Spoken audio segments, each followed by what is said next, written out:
जय श्री राम भक्तों। आप सभी भक्तों के लिए मैं आशा करता हूं कि सभी लोग सकुशल होंगे और प्रार्थना करता हूं कि भगवान इस कोरोना नामक महामारी में भी आप सबको बचा कर रखे। तो दोस्तों, आज के इस मारामारी के समय में आप लोगों का सिर्फ एकमात्र ही सहारा हो सकता है, अगर आप उसकी शरण लें तो,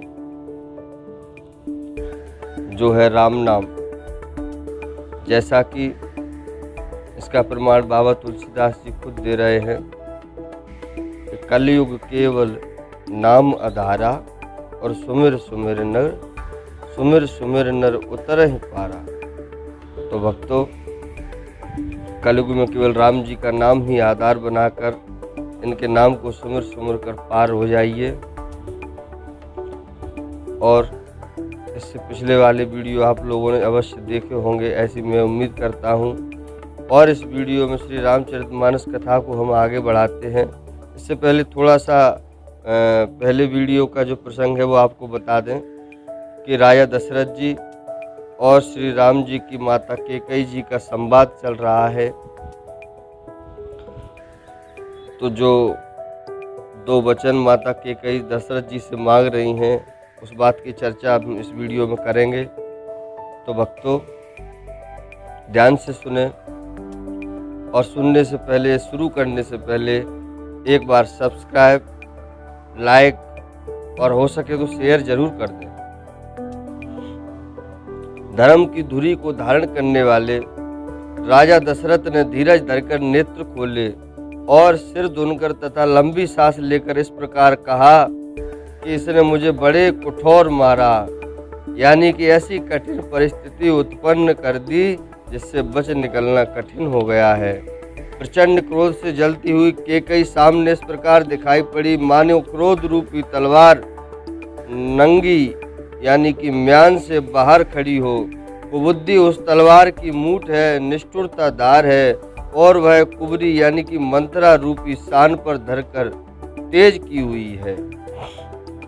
राजा ने देखा कि यह तलवार बड़ी ही भयानक और कठोर है और सोचा, क्या सत्य ही यह मेरा जीवन लेगी।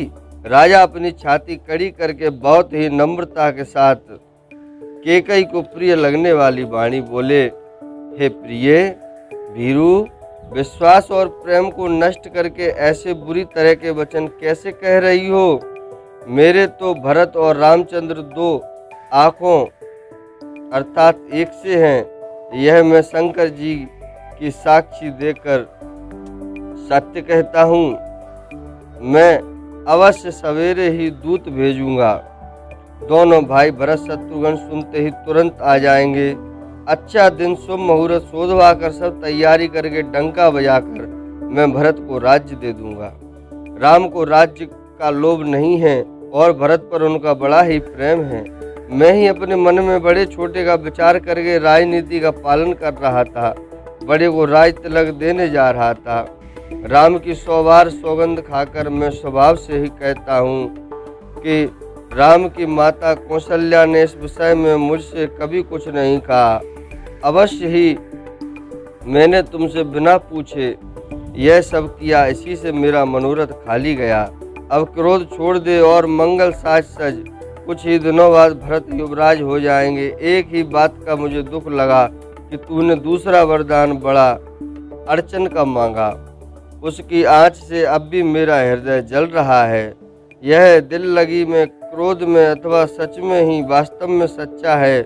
क्रोध को त्याग कर राम का अपराध तो बता। सब कोई तो कहते हैं कि राम बड़े ही साधु हैं। तू स्वयं भी राम की सराहना करती और उन पर स्नेह किया करती थी। अब यह सुनकर मुझे संदेह हो गया है कि तुम्हारी प्रशंसा और स्नेह कहीं झूठे तो न थे। जिसका स्वभाव शत्रु को भी अनुकूल है, वह माता के प्रतिकूल आचरण क्यों करेगा। हे प्रिय, हंसी और क्रोध छोड़ दे और विवेक के उचित अनुचित विचार कर वर मांग, जिससे अब मैं नेत्र भरकर भरत का राज्य अभिषेक देख सकूं। मछली चाहे बिना पानी के जीती रहे और सांप भी चाहे बिना मणि के दीन दुखी होकर जीता रहे, परंतु मैं स्वभाव से ही कहता हूँ, मन में जरा भी छल रखकर नहीं कि मेरा जीवन राम के बिना नहीं है। हे चतुरप्रिय जी में समझ देख, मेरा जीवन श्री राम जी के दर्शन के अधीन है। राजा के कोमल वचन सुनकर दुर्बुद्धि केकई अत्यंत जल रही है, मानो अग्नि में घी की आहुतियां पड़ रही हैं। केकई कहती है, आप करोड़ों उपाय क्यों न करें, यहाँ आपकी माया नहीं लगेगी। या तो मैंने जो मांगा है सो दीजिए, नहीं तो ना ही करके अपयश लीजिए। मुझे बहुत प्रपंच बखेड़े नहीं सुहाते। राम साधु हैं, आप सयाने साधु हैं, और राम की माता भी भली हैं। मैंने सबको पहचान लिया है। कौशल्या ने मेरा जैसा भला चाहा है, मैं भी साका करके उन्हें वैसा ही फल दूंगी। सवेरा होते ही मुनि का वेश धारण कर यदि राम वन को नहीं जाते तो हे राजन, मन में निश्चय समझ लीजिए कि मेरा मरना होगा और आपका अपयश होगा। ऐसा कहकर कुटिल केकई उठ खड़ी हुई, मानो क्रोध की नदी उमड़ी हो। वह नदी पाप रूपी पहाड़ से प्रकट हुई और क्रोध रूपी जल से भरी है। ऐसी भयानक है कि देखी नहीं जाती। दोनों वरदान उस नदी के दो किनारे हैं। केकई का कठिन हट ही उसकी तीव्र धारा है और कुबरी यानी कि मंत्रा के वचनों की प्रेरणा ही भंवर है। वह क्रोध रूपी नदी राजा दशरथ रूपी वृक्ष को जड़ मूल से ढहाती हुई विपत्ति रूप समुद्र की ओर सीधी चली है। राजा ने समझ लिया कि बात सचमुच वास्तव में सच्ची है। स्त्री के बहाने मेरी मृत्यु हुई सिर पर नाच रही है। तदंतर राजा ने केकई के चरण पकड़कर उसे बिठाकर विनती की कि तू सूर्य कुल की रूपी वृक्ष के लिए कुल्हाड़ी मत बन। तू मेरा मस्तक मांग ले, मैं तुझे अभी दे दूं, पर राम के विरह में मुझे मत मार। जिस किसी प्रकार से हो तू राम को रख ले, नहीं तो जन्म भर तेरी छाती जलेगी। राजा ने देखा कि रोग असाध्य है, तब वे अत्यंत आर्तवाणी से हा राम हा राम हा रघुनाथ कहते हुए सिर पीट पीट कर जमीन पर गिर पड़े। राजा व्याकुल हो गए, उनका सारा शरीर शिथिल पड़ गया, मानो हथिनी ने कल्प वृक्ष को उखाड़ फेंका हो।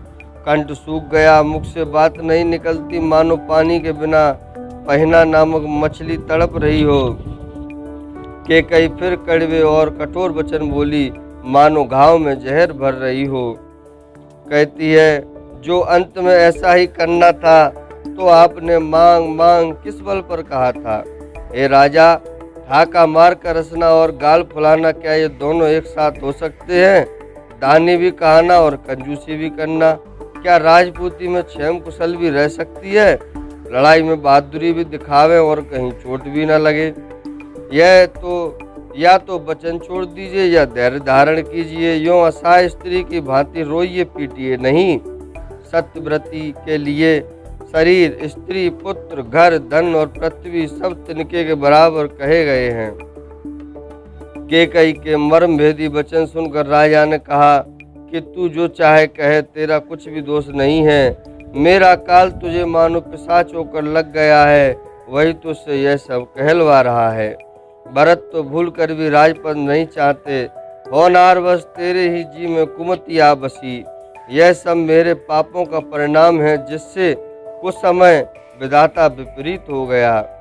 तेरी उजड़ी हुई यह सुंदर अयोध्या फिर भली भांति बसेगी और समस्त गुणों के धाम श्री राम की प्रभुता भी होगी। सब भाई उनकी सेवा करेंगे और तीनों लोकों में श्री राम की बड़ाई होगी। केवल तेरा कलंक और मेरा पछतावा मरने पर भी नहीं मिटेगा। यह किसी तरह नहीं जाएगा। अब तुझे जो अच्छा लगे वही कर। मुंह छुपाकर मेरी आंखों की ओट जा बैठ, अर्थात मेरे सामने से हट जा, मुझे मुंह ना दिखा। मैं हाथ जोड़कर कहता हूँ कि जब तक मैं जीता रहूँ तब तक फिर कुछ न कहना, अर्थात मुझसे न बोलना। अरे अभागिनी, फिर तू अंत में पछताएगी, जो तू नहारू तात के लिए गाय को मार रही है। राजा करोड़ प्रकार से समझाकर और यह कहकर कि तू क्यों सर्वनाश कर रही है, पृथ्वी पर गिर पड़े, पर कपट करने में चतुर केकई कुछ बोलती नहीं, मानो मौन होकर स्मशान जगा रही हो, शमशान में बैठकर प्रेत मंत्र सिद्ध कर रही हो। राजा राम राम रट रहे हैं और ऐसे व्याकुल हैं जैसे कोई पक्षी पंख के बिना बेहाल हो।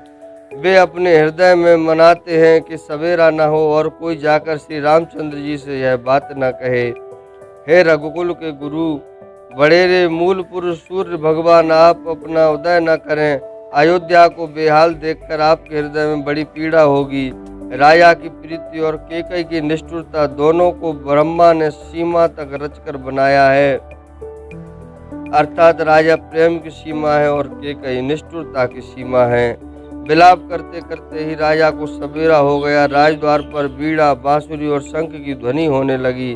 भाट लोग वृद्धावली पढ़ रहे हैं और गवैये गुणों का गुणगान कर रहे हैं। सुनने पर राजा को वे बाण जैसे लगते हैं।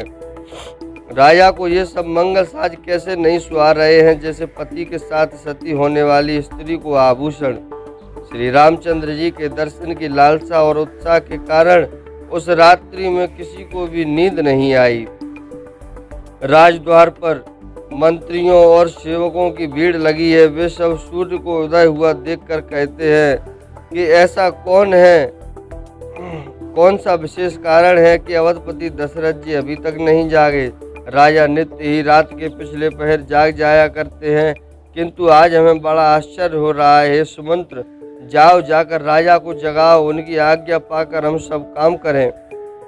तब सुमंत्र रावले में गए, यानी कि राजमहल में, पर महल को भयानक देखकर वे जाते हुए डर रहे हैं। ऐसा लगता है मानो दौड़कर काट खाएगा। उसकी ओर देखा भी नहीं जाता, मानो विपत्ति और विषाद ने वहां डेरा डाल रखा हो। पूछने पर कोई जवाब नहीं देता। वे उस महल में गए जहां राजा और केकई थे। जय जीव कहकर सिर नवाकर वंदना करके बैठे और राजा की दशा देखकर तो वे सूख ही गए। देखा कि राजा सोच से व्याकुल हैं। चेहरे का रंग उड़ गया है। जमीन पर ऐसे पड़े हैं मानो कमल जड़ छोड़कर जड़ से उखड़कर मुरझाया पड़ा हो। मंत्री मारे डर के कुछ पूछ नहीं सकते। तब अशुभ से भरी हुई और शुभ से विहीन केकई बोली, राजा को रात भर नींद नहीं आई, इसका कारण जगदीश्वर ही जाने। इन्होंने राम राम रटकर सवेरा कर दिया, परंतु इसका भेद राजा कुछ भी नहीं बतलाते। तुम जल्दी राम को बुला लाओ, तब आकर समाचार पूछना। राजा का रुख जानकर सुमंत्र जी चले। समझ गए कि रानी ने कुछ कुचाल की है। सुमंत्र सोच से व्याकुल हैं। रास्ते पर पैर नहीं पड़ता। सोचते हैं राम जी को बुलाकर राजा क्या कहेंगे। किसी तरह हृदय में धीरज धरकर वे द्वार पर गए। सब लोग उनको मन मारे देखकर पूछने लगे। सब लोगों का समाधान करके सुमंत्र वहां गए जहां सूर्यकुल के तिलक श्री रामचंद्र जी थे। श्री रामचंद्र जी ने सुमंत्र को आते देखा तो पिता के समान समझकर उनका आदर किया।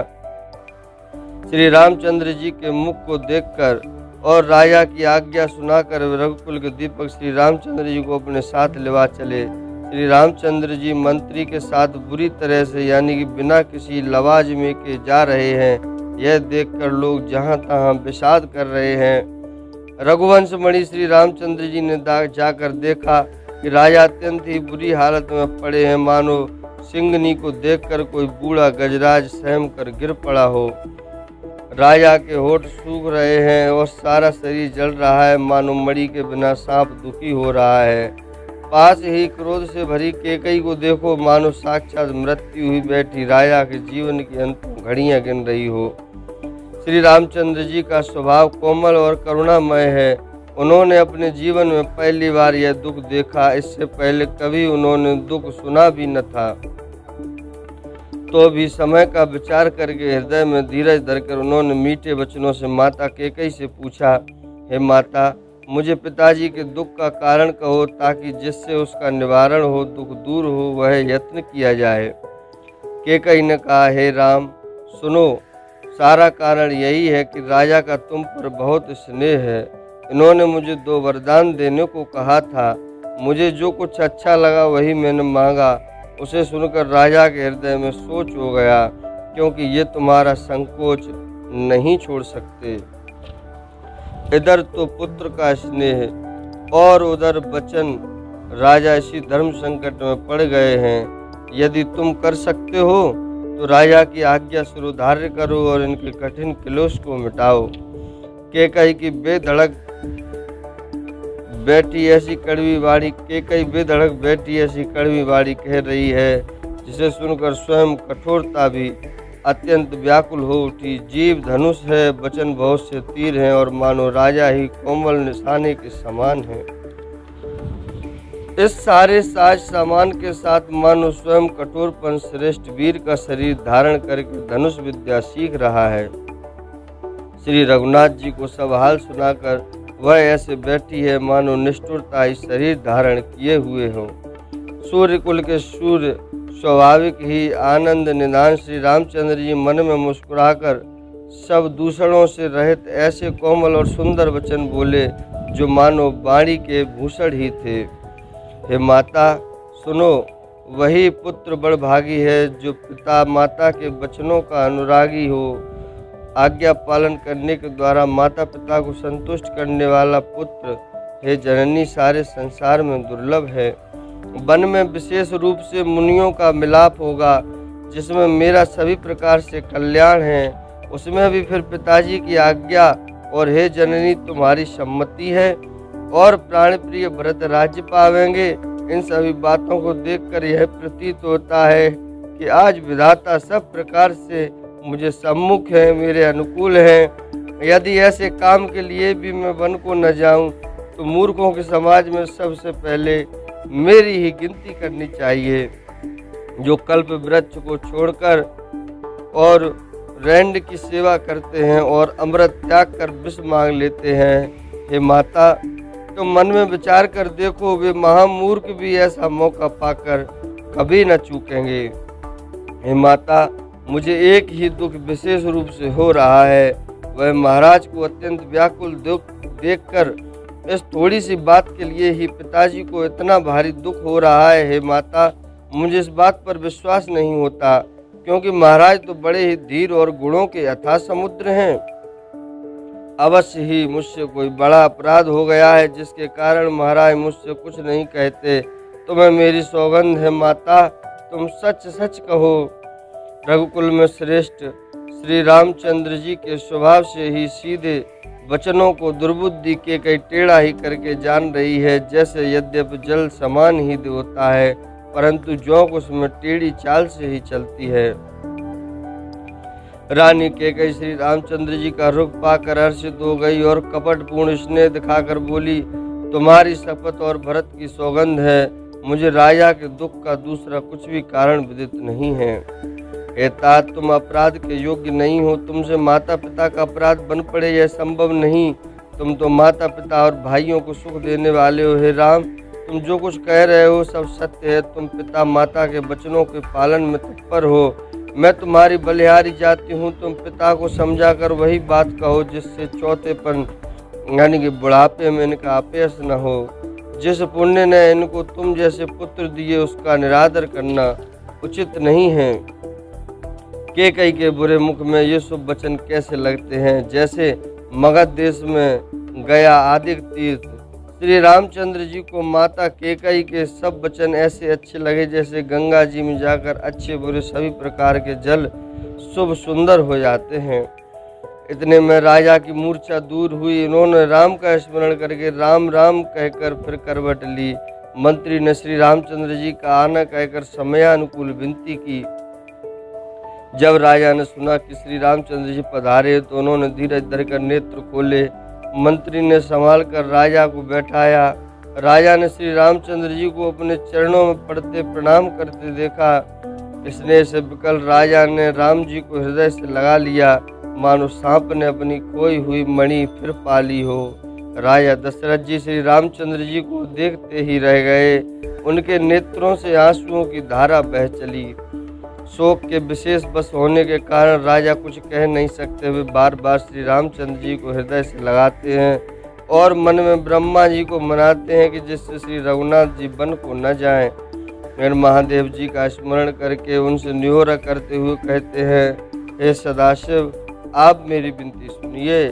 आप आशुतोष शीघ्र प्रसन्न होने वाले और अवडरदानी यानी मुंह मांगा दे डालने वाले हैं। अतः मुझे अपना दीन सेवक जानकर मेरे दुख को दूर कीजिए। आप प्रेरक रूप से सबके हृदय में हैं। आप श्री रामचंद्र जी को ऐसी बुद्धि दीजिए जिससे वे मेरे वचनों को त्याग कर और शील स्नेह को छोड़कर घर ही में रह जाएं। जगत में चाहे अपयश हो और सुयश नष्ट हो जाए, चाहे नया पाप होने से मैं नरक में गिरूं अथवा स्वर्ग चला जाए, पूर्व पुण्यों के फलस्वरूप मिलने वाला स्वर्ग चाहे मुझे न मिले, और भी सब प्रकार के दुसह दुख आप मुझसे सहन करा लें, पर श्री रामचंद्र जी मेरी आंखों की ओट न हो। राजा मन ही मन इस प्रकार विचार कर रहे हैं, बोलते नहीं। उनका मन पीपल के पत्ते की तरह डोल रहा है। श्री रघुनाथ जी ने पिता को प्रेम के वश जानकर और यह अनुमान करके कि माता फिर कुछ कहेंगी तो पिताजी को दुख होगा, देश काल और अवसर के अनुकूल विचार का विनीत वचन कहे, हे तात, मैं कुछ कहता हूँ, यह डिटाई करता हूँ, इस अनौचित्य को मेरी बाल्यावस्था समझकर क्षमा कीजिएगा। इस अत्यंत तुच्छ बात के लिए आपने इतना दुख पाया, मुझे किसी ने पहले कहकर यह बात नहीं जनाई। स्वामी, आपको इस दशा में देखकर मैंने माता से पूछा। उनसे सारा प्रसंग सुनकर मेरे सब अंग शीतल हो गए, मुझे बड़ी प्रसन्नता हुई। हे पिताजी, इस मंगल के समय स्नेहवश होकर सोच करना छोड़ दीजिए और हृदय में प्रसन्न होकर मुझे आज्ञा दीजिए। यह कहते हुए प्रभु श्री रामचंद्र जी सर्वांग पुलकित हो गए। उन्होंने फिर कहा, इस पृथ्वी तल पर उसका जन्म धन्य है जिसके चरित्र सुनकर पिता को परम आनंद हो, जिसको माता पिता प्राणों के समान प्रिय हैं। चारों पदार्थ अर्थ, धर्म, काम और मोक्ष उसके करतल गत यानी कि मुट्ठी में रहते हैं। आपकी आज्ञा पालन करके और जन्म का फल पाकर मैं जल्दी ही लौट आऊँगा, अतः कृपया आज्ञा दीजिए, माता से विदा मांग आता हूँ, फिर आपके पैर लगकर प्रणाम कर कर वन को चलूँगा। ऐसा कहकर तब श्री रामचंद्र जी वहाँ से चल दिए। राजा ने शोकवश कोई उत्तर नहीं दिया। वह बहुत ही तीखी बात नगर भर में इतनी जल्दी फैल गई मानो डंक मारते ही बिच्छू का विष सारे शरीर पर चढ़ गया हो। इस बात को सुनकर सब स्त्री पुरुष ऐसे व्याकुल हो गए जैसे दावानल वन में आग लगी हो। देखकर बैल और वृक्ष मुरझा जाते हैं। जो जहाँ सुनता है वह वहीं सिर धुनने पीटने लगता है। बड़ा विषाद है, किसी को धीरज नहीं बंधता। सबके मुख सूख जाते हैं, आंखों से आंसू बहते हैं। शोक हृदय में नहीं समाता, मानो करुणा रस की सेना अवध पर डंका बजाकर उतर आई हो। सब मेल मिल गए थे, सब संयोग ठीक हो गए थे। इतने में ही विधाता ने बात बिगाड़ दी।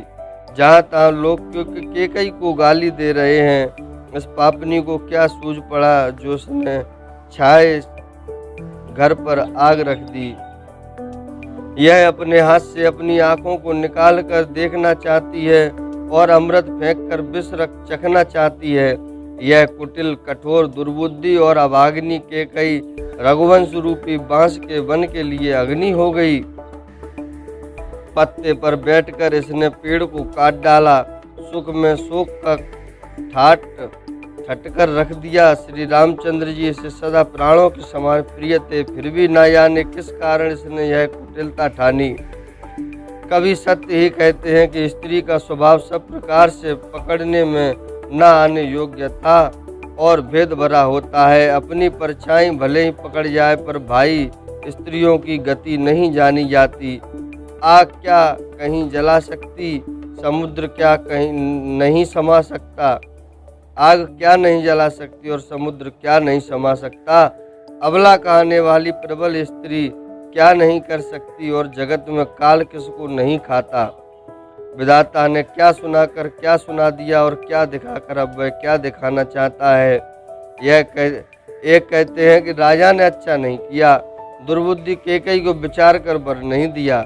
जो हट करके केकई की बात को पूरा करने में अड़े रहकर स्वयं सब दुखों के पात्र हो गए। स्त्री के विशेष वश होने के कारण मानो उसका ज्ञान और गुण जाता रहा।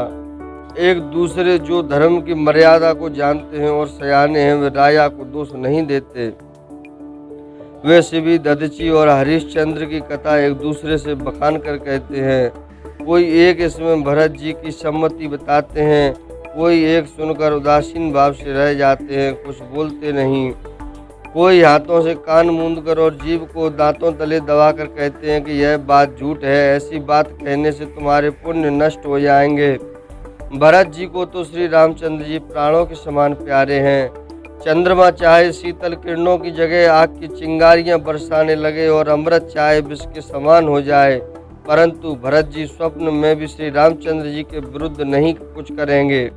कोई एक विधाता को दोष देते हैं जिसने अमृत दिखाकर विष दे दिया। नगर भर में खलबली मच गई, सब किसी को सोच हो गया, हृदय में दुस्सह जलन हो गई, आनंद उत्साह मिट गया।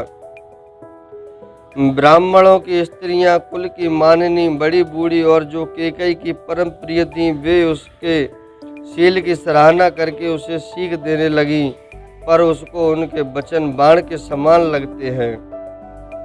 वे कहती हैं, तुम तो सदा कहा करती थी कि श्री रामचंद्र जी के समान मुझको भरत भी प्यारे नहीं है। इस बात को सारा जगत जानता है। श्री रामचंद्र जी पर तो तुम स्वाभाविक ही स्नेह करती रही हो, आज किस अपराध से उन्हें बंद देती हो? तुमने कभी सौती या ढा नहीं किया। सारा देश तुम्हारे प्रेम और विश्वास को जानता है। अब कौशल्या ने तुम्हारा कौन सा बिगाड़ कर दिया जिसके कारण तुमने सारे नगर पर वज्र गिरा दिया? क्या सीता जी अपने पति श्री रामचंद्र जी का साथ छोड़ देंगी? क्या लक्ष्मण जी श्री रामचंद्र जी का बिना घर रह सकेंगे? क्या भरत जी श्री रामचंद्र जी के बिना अयोध्यापुरी का राज्य भोग सकेंगे? और क्या श्री रामचंद्र जी के बिना जीवित रह सकेंगे? अर्थात न सीता जी यहाँ रहेंगी, न लक्ष्मण जी रहेंगे, न भरत जी राज्य करेंगे और न राजा ही जीवित रहेंगे। सब उजाड़ हो जाएगा। हृदय में ऐसा विचार कर करो, छोड़ दो शोक और कलंक की कोटि मत बनो। भरत को अवश्य युवराज पद दो, पर श्री रामचंद्र जी का वन में क्या काम है? श्री रामचंद्र जी राज्य के भूखे नहीं है, वे धर्म की धुरी को धारण करने वाले और विषय रस से रूखे हैं, अर्थात उनमें विषय आसक्ति है ही नहीं। इसलिए तुम यह शंका न करो कि श्री राम जी बन न गए तो भरत के राज्य में विघ्न करेंगे। इतने पर भी मन न माने तो तुम राजा से दूसरा ऐसा वर ले लो कि श्री राम घर छोड़कर गुरु के घर रहें। जो तुम हमारे कहने पर न चलोगी तो तुम्हारे हाथ कुछ भी न लगेगा। यदि तुमने कुछ हंसी की हो तो उसे प्रकट में कहकर जना दो कि मैंने दिल लगी की है। रामसरी का पुत्र क्या बन के योग्य है? यह सुनकर लोग तुम्हें क्या कहेंगे? जल्दी उठो और वही उपाय करो जिस उपाय से शोक और कलंक का नाश हो। जिस तरह नगर भर का शोक और तुम्हारा कलंक मिटे, वही उपाय करके कुल की रक्षा कर बन जाते हुए श्री राम जी को हट करके लौटा ले। दूसरी कोई बात न चला। तुलसीदास जी कहते हैं, जैसे सूर्य के बिना दिन, प्राणों के बिना शरीर और चंद्रमा के बिना रात निर्जीव तथा शोभाहीन हो जाती है, वैसे ही श्री रामचंद्र जी के बिना अयोध्या हो जाएगी। हे भामिनी, तू अपने हृदय में इस बात को समझ विचार कर देख तो सही। इस प्रकार सखियों ने ऐसी सीख दी जो सुनने में मीठी और परिणाम में हितकारी थी, पर कुटिला कुबरी की सिखाई पढ़ाई हुई कैकेयी ने इस पर जरा भी कान नहीं दिया। कैकेयी कोई उत्तर नहीं देती, वह दुसह दुख के मारे रूखी बेमुरब्बत हो रही है। ऐसी देखती है मानो भूखी बागिन हरनियों को देख रही हो। तब सखियों ने रोग को असाध्य समझकर उसे छोड़ दिया। सब उसको मंदबुद्धि अभागिनी कहती हुई चल दी। राज्य करते हुए इस कैकेयी को देवन नष्ट कर दिया। इसने जैसा कुछ किया वैसा कोई भी न करेगा। नगर के सब स्त्री पुरुष इस प्रकार विलाप कर रहे हों और उस कुचाली कैकेयी को करोड़ों गालियां दे रहे हैं। लोग विषम ज्वर यानी कि भयानक दुख की आग से जल रहे हैं। लंबी सांसें लेते हुए वे कहते हैं कि श्री रामचंद्र जी के बिना जीने की कौन आशा है। महान वियोग की आशंका से प्रजा ऐसी व्याकुल हो गई है, मानो पानी सूखने के समय जलचर जीवों का समुदाय व्याकुल हो। सभी पुरुष और स्त्रियां अत्यंत विषाद के बस हो रहे हैं। स्वामी श्री रामचंद्र जी माता कौशल्या के पास गए। उनका मुख प्रसन्न है और चित्त में चौगुना चाव है। यह सोच मिट गया है कि राजा कहीं रख न लें। श्री राम जी को राज तिलक की बात सुनकर विषाद हुआ था कि सब भाइयों को छोड़कर बड़े भाई मुझको ही राज तिलक क्यों होता है। अब माता कैकेयी की आज्ञा और पिता की मौन सम्मति पाकर वह सोच मिट गया। श्री रामचंद्र जी का मन नए पकड़े हुए हाथी के समान और राज तिलक उस हाथी के बांधने के कांटेदार लोह की बेड़ी के समान है। वन जाना है।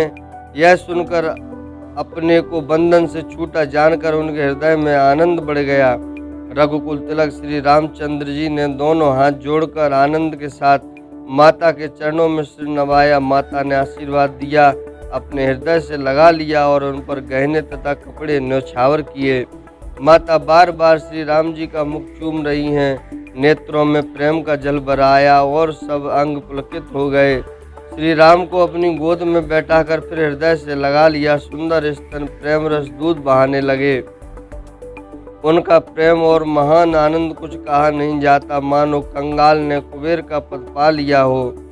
बड़े आदर के साथ सुंदर मुख देखकर माता मधुर वचन बोली, हे तात, माता बलिहारी जाती है, कहो वह आनंद मंगलकारी लग्न कब है जो मेरे पुण्यशील और सुख की सुंदर सीमा है और जन्म लेने के लाभ की पूर्णतम अवधि है, तथा जिस लग्न को सभी स्त्री पुरुष अत्यंत व्याकुलता से इस प्रकार चाहते हैं जिस प्रकार प्यास से चातक और चातक की शरद ऋतु के स्वाति नक्षत्र वर्षा को चाहते हैं, स्वाति नक्षत्र वर्षा को चाहते हैं। हे तात, मैं बलैया लेती हूँ, तुम जल्दी नहा लो और जो मन भावे कुछ मिठाई खा लो।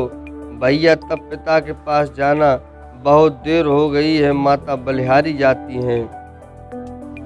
माता के अत्यंत अनुकूल वचन सुनकर जो मानो स्नेह रूपी कल्प वृक्ष के फूल खिले थे, सो सुख रूपी मकरंद पुष्प रस से भर रहे थे।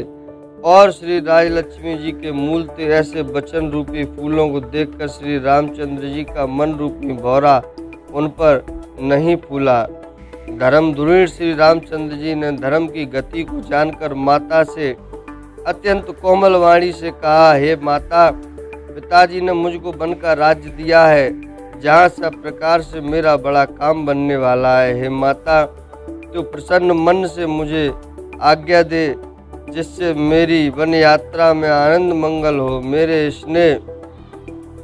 स्नेहवश भूल कर भी डरना नहीं। हे माता, तेरी कृपा से आनंद ही होगा। 14 वर्ष वन में रहकर पिताजी के वचनों को प्रमाणित कर फिर लौटकर तेरे चरणों का दर्शन करूंगा। तू मन को दुखी न कर। रघुकुल में श्रेष्ठ श्री राम जी के ये बहुत ही नम्र और मीठे वचन माता के हृदय में बाण के समान लगे और कसकने लगे।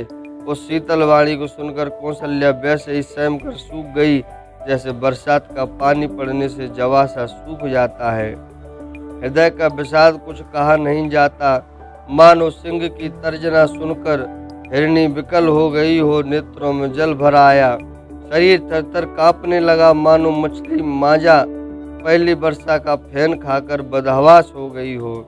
धीरज धरकर पुत्र का मुख देखकर माता गदगद वचन कहने लगी, हे तात, तुम तो पिता को प्राणों के समान प्रिय हो। तुम्हारे चरित्रों को देखकर वे नित्य प्रसन्न होते थे। राज्य देने के लिए उन्होंने ही शुभ दिन सोधवाया था, फिर अब किस अपराध से बन जाने को कहा। हे तात, मुझे इसका कारण सुनाओ। सूर्यवंश रूपी वन को जलाने के लिए अग्नि कौन हो गया? तब श्री रामचंद्र जी का रुख देखकर मंत्री के पुत्र ने सब कारण समझाकर कहा। उस प्रसंग को सुनकर वे गूंगी जैसी रह गईं। उनकी दशा का वर्णन नहीं किया जा सकता। न रख ही सकती हैं, न यह कह सकती हैं कि बन चले जाओ। दोनों ही प्रकार से हृदय में बड़ा भारी संताप हो रहा है। मन में सोचती हैं कि देखो, विधाता की चाल सदा सबके लिए टेढ़ी होती है। लिखने लगे चंद्रमा और लिख गया राहु। धर्म और स्नेह दोनों ने कौशल्या जी की बुद्धि को घेर लिया। उनकी दशा सांप छछूंदर की सी हो गई। वे सोचने लगी, यदि मैं अनुरोध करके पुत्र को रख लेती हूँ तो धर्म जाता है और भाइयों में विरोध होता है, और यदि बन जाने को कहती हूँ तो बड़ी हानि होती है। इस प्रकार के धर्म संकट में पड़कर रानी विशेष रूप से सोच के बस हो गई। फिर बुद्धिमती कौशल्या जी स्त्री धर्म यानी कि पतिव्रत धर्म को समझकर और राम तथा भरत दोनों पुत्रों को समान जानकर सरल स्वभाव वाली श्री रामचंद्र जी की माता बड़ी धीरज धरकर वचन बोली है, तात मैं बलिहारी जाती हूँ, तुमने अच्छा किया। पिता की आज्ञा का पालन करना ही सब धर्मों का शिरोमणि धर्म है। राज्य देने को कहकर वन दे दिया, उसका मुझे लेश मात्र भी दुख नहीं है। दुख तो इस बात का है कि तुम्हारे बिना भरत को, महाराज को और प्रजा को बड़ा भारी क्लेश होगा। हे तात, यदि केवल पिताजी की ही आज्ञा हो तो माता को पिता से बड़ी जानकर वन को मत जाओ, किंतु यदि पिता माता दोनों ने वन जाने को कहा हो तो वन तुम्हारे लिए सैकड़ों अयोध्याओं के समान है। वन के देवता तुम्हारे पिता होंगे और वन देवियाँ तुम्हारी माता होंगी। वहाँ के पशु पक्षी तुम्हारे चरण कमलों के सेवक होंगे। राजा के लिए अंत में तो वनवास करना उचित ही है। केवल तुम्हारी सुकुमार अवस्था देखकर हृदय में दुख होता है। हे रघुवंश के तिलक, वन बड़ा भाग्यमान है और यह अवध बड़ी अभागी है जिसे तुमने त्याग दिया। हे पुत्र, यदि मैं कहूँ कि मुझे भी साथ ले चलो तो तुम्हारे हृदय में संदेह होगा कि माता इसी बहाने मुझे रोकना चाहती हैं। हे पुत्र, तुम सभी के परम प्रिय हो, प्राणों के प्राण और हृदय के जीवन हो। वही प्राणधार तुम कहते हो कि माता मैं वन को जाऊं, और मैं तुम्हारे वचनों को सुनकर बैठी पछताती हूँ। यह सोचकर झूठा स्नेह बढ़ाकर मैं हट नहीं करती। बेटा, मैं बलैया लेती हूँ, माता का नाता मानकर मेरी सुध भूल न जाना। हे गोसाई, सब देव और पितर तुम्हारी वैसे ही रक्षा करें जैसे पलकें आँखों की रक्षा करती हैं। तुम्हारे वनवास की अवधि 14 वर्ष जल है, प्रियजन और कुटुंबी मछली हैं। तुम दया की खान और धर्म की धुरी को धारण करने वाले हो। ऐसा विचार कर वही उपाय करना जिसमें सबके जीते जी तुम आ मिलो। मैं बलिहारी जाती हूँ, तुम सेवकों, परिवार वालों और नगर भर को अनाथ करके सुखपूर्वक वन को जाओ। आज सबके पुण्यों का फल पूरा हो गया, कठिन काल हमारे विपरीत हो गया। इस प्रकार बहुत विलाप करके और अपने को परम अभागिनी जानकर माता श्री रामचंद्र जी के चरणों में लिपट गई। हृदय में भयानक दुसह संताप छा गया। उस समय के बहुविधि विलाप का वर्णन नहीं किया जा सकता। श्री रामचंद्र जी ने माता को उठाकर हृदय से लगा लिया और कोमल वचन कहकर उन्हें समझाया। उसी समय यह समाचार सुनकर सीता जी अकुला उठी और सास के पास जाकर उनके दोनों चरण कमलों की वंदना कर सिर नीचा करके बैठ गईं। सास ने कोमल वाणी से आशीर्वाद दिया। वे सीता जी को अत्यंत सुकुमारी देखकर व्याकुल हो उठी। रूप की राशि और पति के साथ पवित्र प्रेम करने वाली सीता जी नीचा मुख किए बैठी सोच रही हैं। जीवननाथ वन को चले जाना चाहते हैं। देखें किस पुण्यवान से उनका साथ होगा। शरीर और प्राण दोनों साथ जाएंगे या केवल प्राण ही से इनका साथ होगा। विधाता की करनी कुछ जानी नहीं जाती। सीता जी अपने सुंदर चरणों के नखों से धरती कुरेद रही हैं। ऐसा करते समय नुपुरों का जो मधुर शब्द हो रहा है, कवि उसका इस प्रकार वर्णन करते हैं कि मानो प्रेम के बस होकर नुपुर यह विनती कर रहे हैं कि सीता जी के चरण कभी हमारा त्याग न करें। सीता जी सुंदर नेत्रों से जल बहा रही हैं। उनकी यह दशा देखकर श्री राम जी की माता कौशल्या जी बोली हैं, तात सुनो, सीता अत्यंत सुकुमारी है तथा सास ससुर और कुटुंबी सभी की प्यारी है। इनके बिना जनक जी राजाओं के शिरोमणि हैं। इनके पिता जनक जी राजाओं के शिरोमणि हैं।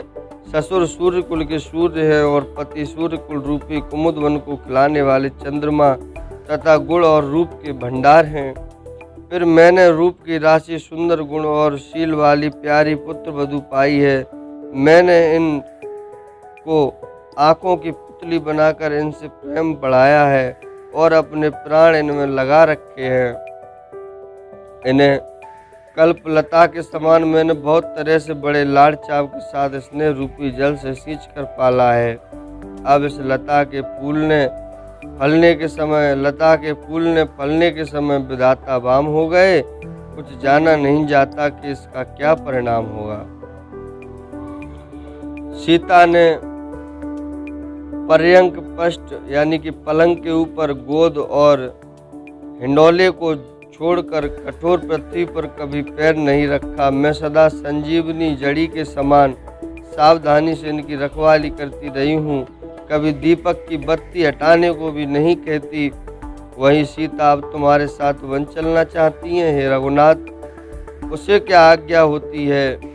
चंद्रमा की किरणों का रस अमृत चाहने वाली चकोरी सूर्य की ओर आँख किस तरह मिला सकती है।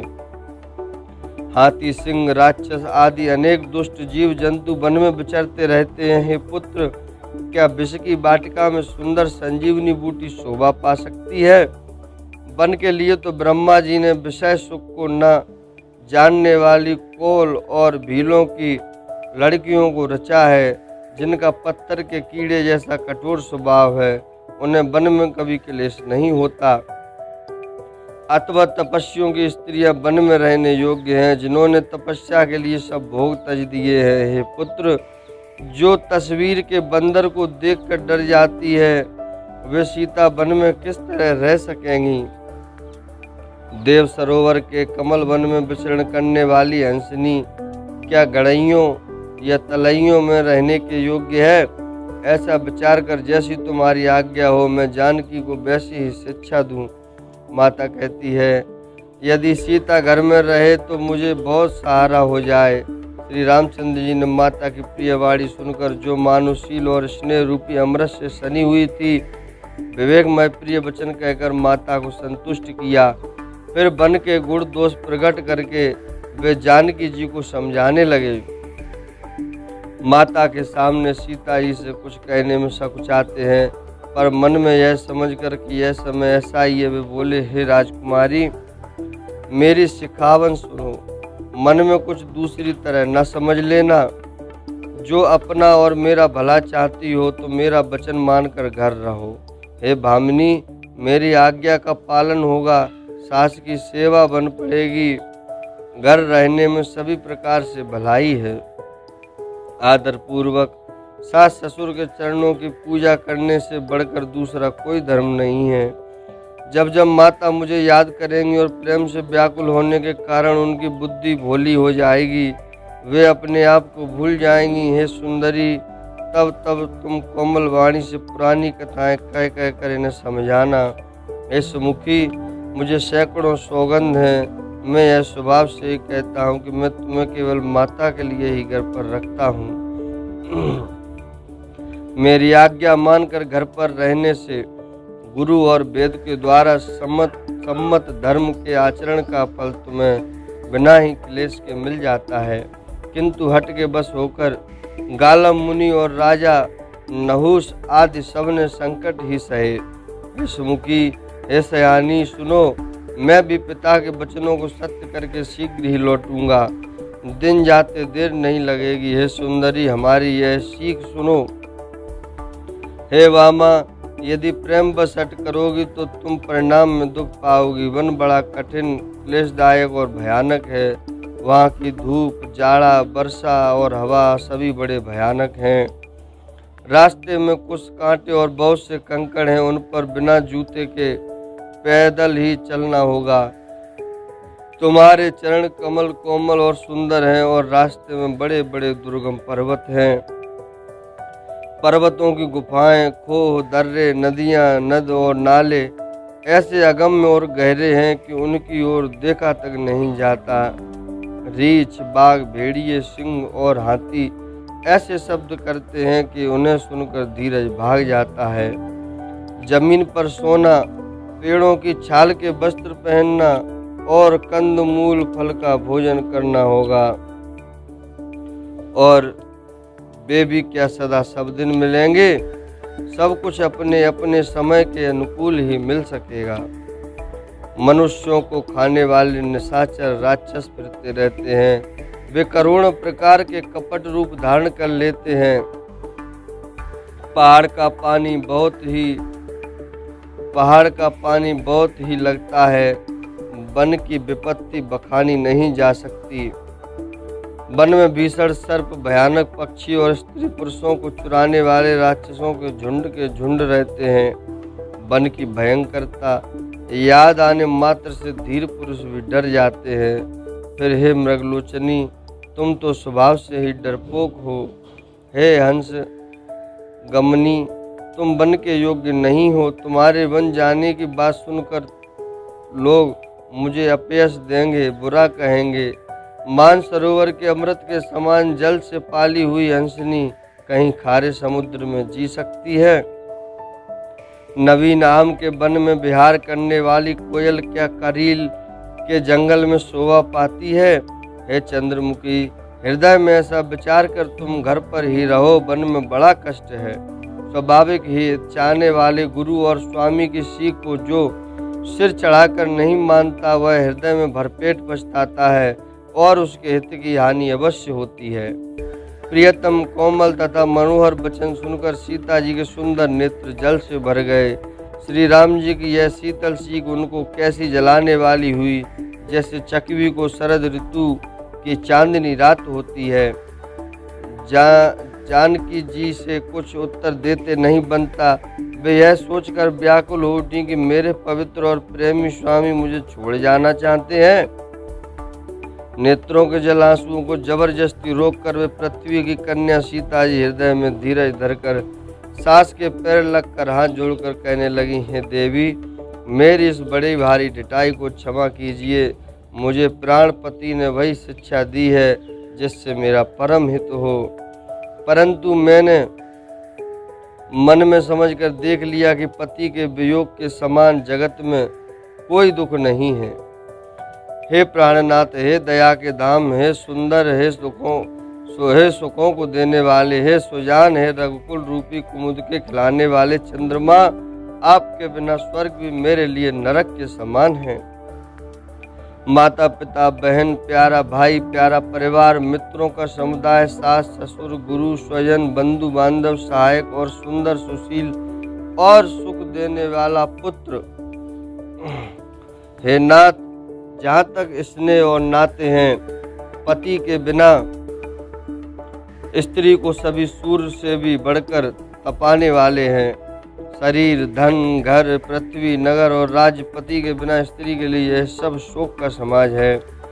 भोग रोग के समान है, गहने भार रूप है और संसार यम यात्रा नरक की पीड़ा के समान है। हे प्राणनाथ, आपके बिना जगत में मुझे कहीं कुछ भी सुखदायी नहीं है। जैसे बिना जीव के देह और बिना जल के नदी, वैसे ही है नाथ बिना पुरुष के स्त्री है। हे नाथ, आपके साथ रहकर आपका शरद पूर्णिमा के निर्मल चंद्रमा के समान मुख देखने से मुझे समस्त सुख प्राप्त होंगे।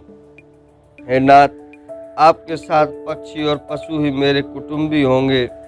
वन ही नगर और वृक्षों की छाल ही निर्मल वस्त्र होंगे और पर्णकुटी यानी पत्तों की बनी झोंपड़ी ही स्वर्ग के समान सुखों की मूल होगी।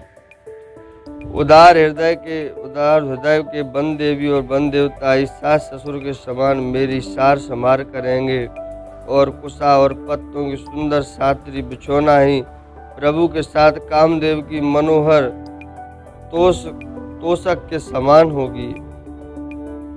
कंद मूल और फल ही अमृत के समान आहार होंगे और वन के पहाड़ ही अयोध्या के सैकड़ों राजमहलों के समान होंगे।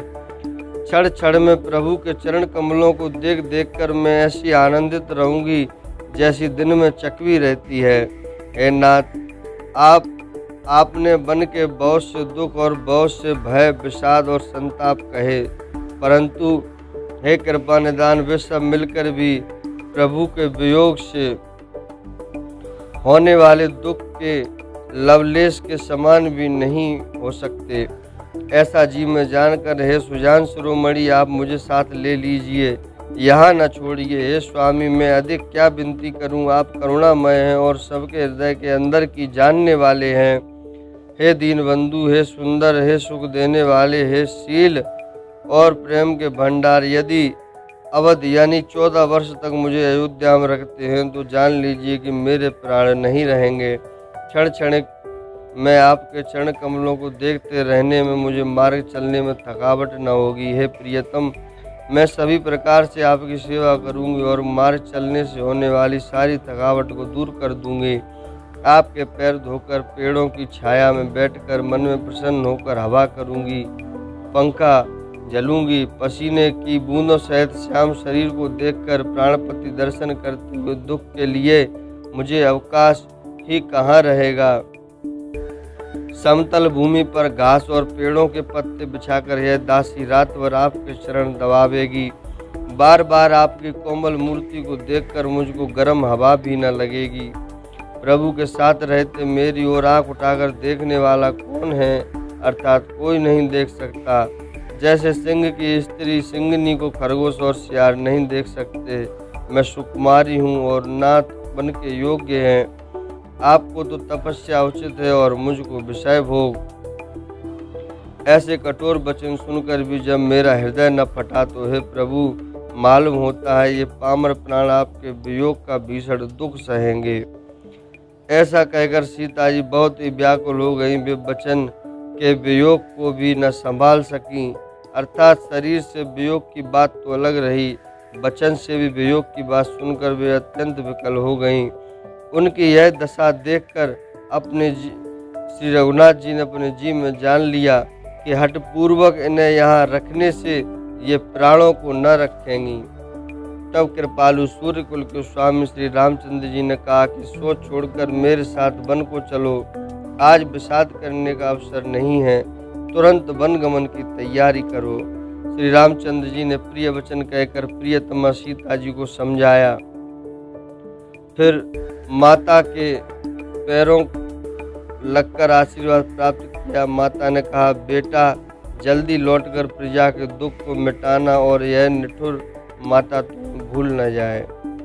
हे विधाता, क्या मेरी दशा भी फिर पलटेगी?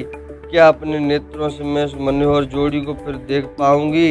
हे पुत्र, वह सुंदर दिन और शुभ घड़ी कब होगी जब तुम्हारी जननी जीते जी तुमको तुम्हारा चांद सा मुखड़ा फिर देखेगी? हे तात, वत्स कहकर, लाल कहकर, रघुपति कहकर, रघुवर कहकर मैं फिर कब तुम्हें बुलाकर हृदय से लगाऊंगी और हर्षित होकर तुम्हारे अंगों को देखूंगी। यह देखकर कि माता स्नेह के मारे अधीर हो गई और इतनी अधिक व्याकुल है कि मुंह से वचन नहीं निकलता, श्री रामचंद्र जी ने अनेक प्रकार से उन्हें समझाया। वह समय और स्नेह वर्णन नहीं किया जा सकता। तब जानकी जी सास के पांव लगी और बोली, हे माता सुनिए, मैं बड़ी ही अभागिनी हूँ।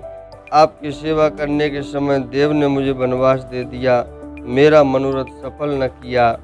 आप क्षोभ का त्याग कर दे, परंतु कृपा न छोड़िएगा। कर्म की गति कठिन है, मुझे भी कुछ दोष नहीं है। सीता जी के वचन सुनकर सास व्याकुल हो गईं।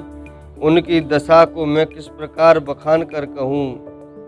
उन्होंने सीता जी को बार बार हृदय से लगाया और धीरज धरकर शिक्षा दी और आशीर्वाद दिया कि जब तक गंगा जी और यमुना जी में जल की धारा बहे तब तक तुम्हारा सुहाग अचल रहे। सीता जी को सास ने अनेकों प्रकार से आशीर्वाद और शिक्षाएं दी और वे सीता जी बड़े ही प्रेम से बार बार चरण कमलों में सिर नवाकर चली। जब लक्ष्मण जी ने ये समाचार पाए तब वे व्याकुल होकर उदास मुंह उठ दौड़े। शरीर कांप रहा है, रोमांच हो रहा है, नेत्र आंसुओं से भर रहे हैं। प्रेम से अत्यंत अधीर होकर उन्होंने श्री रामचंद्र जी के चरण पकड़ लिए। वे कुछ कह नहीं सकते, खड़े खड़े देख रहे हैं। ऐसे दीन हो रहे हैं मानो जल से निकाले जाने पर मछली दीन हो रही हो। यह सोच है कि हे विधाता, क्या होने वाला है? क्या हमारा सब कुछ और पुण्य पूरा हो गया? मुझको श्री रघुनाथ जी क्या कहेंगे? घर पर रखेंगे या साथ ले चलेंगे? श्री रघुनाथ जी ने भाई लक्ष्मण को हाथ जोड़े और शरीर तथा घर सभी से नाता तोड़े हुए खड़े देखा। तब नीति में निपुण और शील, स्नेह, सरलता और सुख के समुद्र श्री रामचंद्र जी वचन बोले, हे तात, परिणाम में होने वाले आनंद को हृदय में समझकर तुम प्रेमवश अधीर मत हो।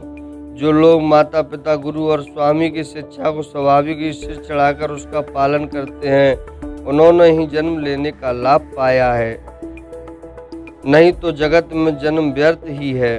हे भाई, हृदय में ऐसा जानकर मेरी सीख सुनो और माता पिता के चरणों की सेवा करो। भरत और शत्रुघ्न घर पर नहीं है, महाराज वृद्ध हैं और उनके मन में मेरा दुख है।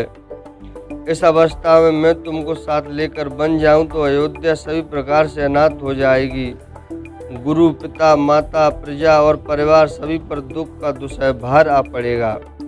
अतः तुम यहीं रहो और सबका संतोष करते रहो, नहीं तो हे तात बड़ा दोष होगा। जिसके राज्य में प्यारी प्रजा दुखी रहती है, वह राजा अवश्य नरक का अधिकारी होता है। हे तात, ऐसी नीति विचार कर तुम घर रह जाओ। यह सुनते ही लक्ष्मण जी बहुत ही व्याकुल हो गए। इन शीतल वचनों से वे कैसे सूख गए, जैसे पाले के स्पर्श से कमल सूख जाता है। प्रेमवश लक्ष्मण जी से कुछ उत्तर नहीं देते नहीं बनता। उन्होंने व्याकुल होकर श्री राम जी के चरण पकड़ लिए और कहा, हे नाथ, मैं दास हूँ और आपका स्वामी हूँ, अतः आप मुझे छोड़ ही दें तो मेरा क्या बस है। हे स्वामी, आपने मुझे सीख तो बड़ी अच्छी दी है, पर मुझे अपनी कायरता से वह मेरे लिए अगम यानी कि पहुँच के बाहर लगी। शास्त्र और नीति के तो वे ही श्रेष्ठ पुरुष अधिकारी हैं जो धीर हैं और धर्म की धुरी को धारण करने वाले हैं। मैं तो प्रभु के स्नेह में पला हुआ छोटा बच्चा हूँ। कहीं हंस भी मंदरा चले या सुमेरु पर्वत को उठा सकते हैं। हे नाथ, स्वभाव से ही कहता हूँ, आप विश्वास करें, मैं आपको छोड़कर गुरु, पिता, माता किसी को भी नहीं जानता। जगत में जहाँ तक स्नेह का संबंध प्रेम और विश्वास है, जिनको स्वयं वेद ने गाया है, हे स्वामी, हे दीनबंधु, हे सबके हृदय के अंदर की जानने वाले, मेरे तो वे सब कुछ केवल आप ही है। धर्म और नीति का उपदेश तो उसको करना चाहिए जिसे कीर्ति, विभूति या सदगति प्यारी हो, किंतु जो मन, वचन और कर्म से चरणों में ही प्रेम रखता हो। हे कृपा सिंधु, क्या वह भी त्यागने के योग्य है? दया के समुद्र श्री रामचंद्र जी ने भले भाई के कोमल और नम्रता युक्त वचन सुनकर और उन्हें स्नेह के कारण डरे हुए जानकर हृदय से लगाकर समझाया और कहा, हे भाई, जाकर माता से विदा मांग आओ और जल्दी वन को चलो। रघुकुल में श्रेष्ठ श्री राम जी की वाणी सुनकर लक्ष्मण जी आनंदित हो गए और बड़ी हानि दूर हो गई और बड़ा लाभ हुआ। बेहर्षित हृदय से माता सुमित्रा जी के पास आए, मानो अंधा फिर से नेत्र पा गया हो। उन्होंने जाकर माता के चरणों में मस्तक नवाया, किंतु उनका मन रघुकुल को आनंद देने वाले श्री राम जी और जानकी जी के साथ था। माता ने उदास मन से देखकर उनसे कारण पूछा। लक्ष्मण जी ने सब कथा विस्तार से कह सुनाई। सुमित्रा जी ने कठोर वचनों को सुनकर ऐसी सहम गई जैसे हिरनी चारों ओर वन में आग लगी देखकर सहम जाती है। लक्ष्मण ने देखा कि आज अनर्थ हुआ, ये स्नेहवश काम बिगाड़ देंगे, इसलिए वे विदा मांगते हुए डर के मारे सकुचाते हैं और मन ही मन सोचते हैं कि विधाता, माता साथ जाने को कहेंगी या नहीं। सुमित्रा जी ने श्री राम जी और सीता जी के रूप, सुंदर शील और स्वभाव को समझकर और उन पर राजा का प्रेम देखकर अपना सिर धुना पीटा और कहा कि पापनी कैकेयी ने बुरी तरह घात लगाया, परंतु कुछ समय जानकर धैर्य धारण किया और स्वभाव से हित चाहने वाली सुमित्रा जी ने कोमल वाणी से कहा, हे तात, जानकी जी तुम्हारी माता हैं और सब प्रकार से स्नेह करने वाले श्री रामचंद्र जी तुम्हारे पिता हैं। जहाँ श्री राम जी का निवास हो वहीं अयोध्या है, जहाँ सूर्य का प्रकाश हो वहीं दिन है। यदि निश्चय ही सीता राम वन को जाते हैं तो अयोध्या में तुम्हारा कुछ भी काम नहीं है। गुरु, पिता, माता, भाई, देवता और स्वामी, इन सब की सेवा प्राण के समान करनी चाहिए। फिर श्री रामचंद्र जी तो प्राणों के भी प्रिय हैं, हृदय के भी जीवन हैं और सभी के स्वार्थ रहित सखा है। जगत में जहाँ तक पूजनीय और परम प्रिय लोग हैं, वे सब श्री रामचंद्र जी के नाते से ही पूजनीय और परम प्रिय मानने योग्य हैं। हृदय में ऐसा जानकर हे तात उनके साथ बन जाओ और जगत में जीने का लाभ उठाओ। मैं बलिहारी जाती हूँ हे पुत्र, मेरे समय तो तुम बड़े ही सौभाग्य के पात्र हुए, जो तुम्हारे चित्त ने छल छोड़कर श्री राम जी के चरणों में स्थान प्राप्त किया है। संसार में वही युवती स्त्री पुत्रवती है जिसका पुत्र श्री रघुनाथ जी का भक्त हो, नहीं तो जो राम से विमुख पुत्र से अपना हित जानती है वह तो बांझ ही अच्छी। पशु की भांति उसका ब्याना पुत्र प्रसव करना व्यर्थ ही है। तुम्हारे ही भाग्य से श्री राम जी वन को जा रहे हैं हे तात, दूसरा कोई कारण नहीं है। संपूर्ण पुण्यों का सबसे बड़ा फल यही है कि श्री सीताराम जी के चरणों में स्वाभाविक प्रेम हो। राग, ईर्ष्या, रोष, मद और मोह इनके बस स्वप्न में भी मत होना। सब प्रकार के विकारों का त्याग कर मन, वचन और कर्म से श्री सीताराम जी की सेवा करना। तुमको वन में सब प्रकार से आराम है, जिसके साथ श्री राम जी और श्री सीता जी रूप पिता माता हैं। हे पुत्र, तुम वही करना जिससे श्री रामचंद्र जी वन में क्लेश न पावे, मेरा यही उपदेश है। हे तात, मेरा यही उपदेश है जिससे वन में तुम्हारे कारण श्री राम जी और सीता जी सुख पावें और पिता माता, प्रिय परिवार तथा नगर के सुखों की याद भूल जाएं। तुलसीदास जी कहते हैं कि सुमित्रा जी ने इस प्रकार हमारे प्रभु श्री लक्ष्मण जी को शिक्षा देकर वन जाने की आज्ञा दी। फिर यह आशीर्वाद दिया कि सीता जी श्री रघुवीर जी के चरणों में तुम्हारा निर्मल, निष्काम और अनन्य एवं प्रगाढ़ प्रेम नित्य नित्य नया हो। माता के चरणों में सिर नवाकर हृदय में डरते हुए कि अब भी कोई विघ्न न आ जाए, लक्ष्मण जी तुरंत इस तरह चल दिए जैसे सौभाग्यवश कोई हिरण कठिन फंदे को तोड़ाकर भाग निकला हो।